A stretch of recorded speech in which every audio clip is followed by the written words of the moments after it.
जोधपुर नगर निगम उत्तर का बजट आज पेश किया गया, मगर उससे पहले बजट पर चर्चा की गई। बजट बैठक में पार्षदों के साथ सुरसागर विधायक देवेंद्र जोशी, शहर विधायक अतुल भंसाली सहित कई जनप्रतिनिधि और उत्तर निगम के महापौर कुंती देवड़ा मौजूद रहे। इसमें बजट बैठक में एक बार की काफी गहमागहमी का माहौल बन गया, मगर बाद में पार्षदगण शांत हो गए। बजट बैठक में जनप्रतिनिधियों ने अपनी अपनी बात रखी और शहर के विकास पर बात की। शहर विधायक अतुल भंसाली ने कहा कि हमारे लिए स्वर्णिम काल रहा कि प्रभु श्री राम विराजे। एक प्रस्ताव उन्होंने निगम में रखा और प्रधानमंत्री नरेंद्र मोदी द्वारा भगवान श्री राम की प्राण प्रतिष्ठा में उनकी पूर्ण भूमिका रही है।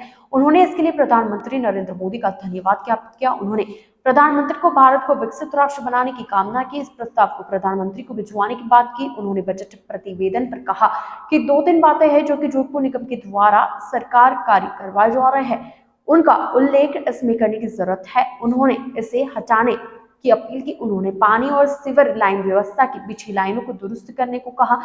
कोई अधिकारी पेमेंट नहीं आने की बात नहीं कहे। वही बजट बैठक में सुरसागर विधायक देवेंद्र जोशी ने कहा, सदन में सार्थक चर्चा होनी चाहिए, कोई काम भी बिना पैसे के नहीं होता। इसको लेकर उन्होंने कहा कि इस धारणा को बदलना होगा। पाक विस्थापितों को लेकर व्यू रचना की जाए, हर वर्ग की चिंता करे और उनके बारे में भी सोचे। इस वार्षिक बजट बैठक में सबसे पहले श्रीमती कुंती देवड़ा का बहुत बहुत धन्यवाद ज्ञापित करता हूं कि उन्होंने बजट की बैठक के पहले विधायकों से संपर्क कर विधानसभा के सदन की कार्रवाई को देखते हुए आज 10 तारीख को बैठक रखी। उसके लिए बहुत बहुत महापौर महोदय का धन्यवाद। दूसरा, ये हमारी पीढ़ी के लिए एक स्वर्णिम अवसर था कि 2024 में हमारे प्रभु राम एक राम मंदिर के निर्माण के साथ में, प्राण प्रतिष्ठा के साथ में वहाँ पर विराजे। तो मैं एक प्रस्ताव नगर निगम उत्तर की इस बैठक में रखता हूँ और एक निवेदन करूँगा सभी पार्षदों से, वो भी खुले हृदय से इस प्रस्ताव के समर्थन दें और एक धन्यवाद पत्र हमारे देश के यशस्वी प्रधानमंत्री नरेंद्र जी मोदी, जिन्होंने इस प्रण को पूरा किया। मैं उस प्रस्ताव को पढ़ता हूँ।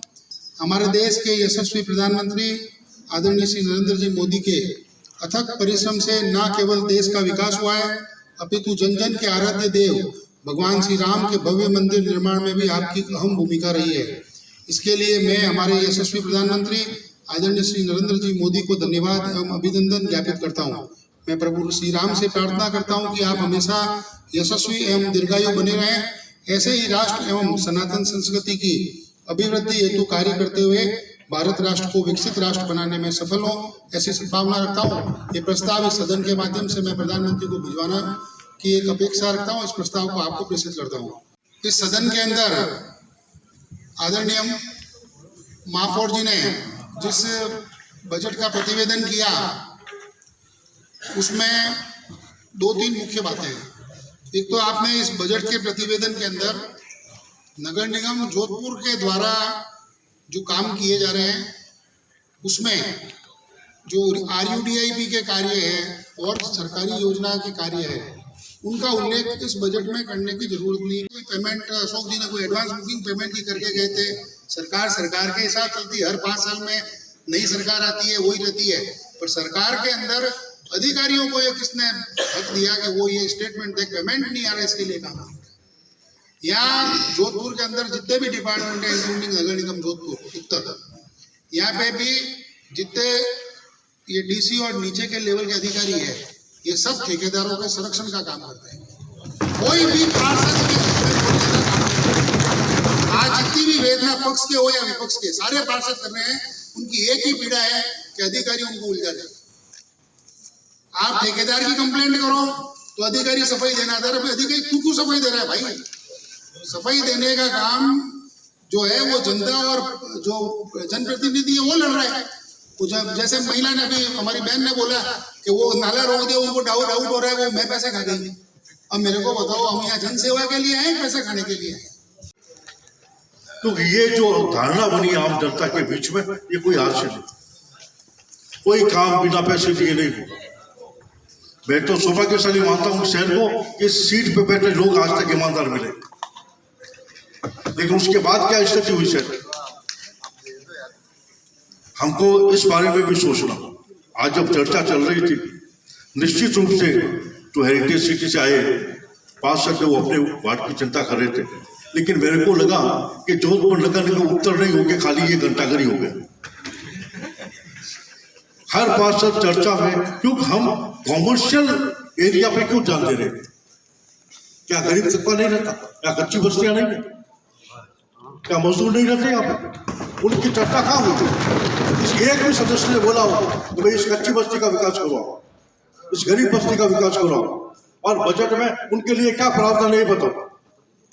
ये प्रावधान आपको लेना चाहिए ना। माननीय मुख्यमंत्री जी ने विधानसभा में घोषणा की तो राजस्थान सरकार पाक विस्थापितों के लिए विशेष बजट लाई। आपके नगर निगम क्षेत्र में बहुत बड़ी पाक विस्थापितों की कॉलोनियां हैं, उनके लिए नगर निगम स्पेसिफाई करे बजट। डीपीआर बना लेगा, आपके पास नहीं है तो आप डीपीआर बना के मुझे दीजिए, मैं राज्य सरकार से पैसा लेने का आपको पूरा प्रयास करूंगा। लेकिन हम जब विस्तृत चर्चा करते हैं, शहर की चर्चा करते हैं, तो पूरा का पूरा सदन एक क्षेत्र पर आके कर देते। इस शहर में गरीब भी रहते, मजदूर भी रहते हैं, है ना। इस शहर की कई कॉलोनियां हैं जहाँ आज भी कहाँ पानी नहीं पहुंचा हुआ, सीवरेज की लाइन नहीं, उनके लिए कौन चिंता करेगा? हम अगर सभी पूंजीपतियों की चिंता करने लगे तो कौन उनके लिए बोलेगा? इसलिए मेरा माननीय सदस्य भी आकर जो जिस क्षेत्र से आते हैं, मैं उसके लिए तैयार हूँ।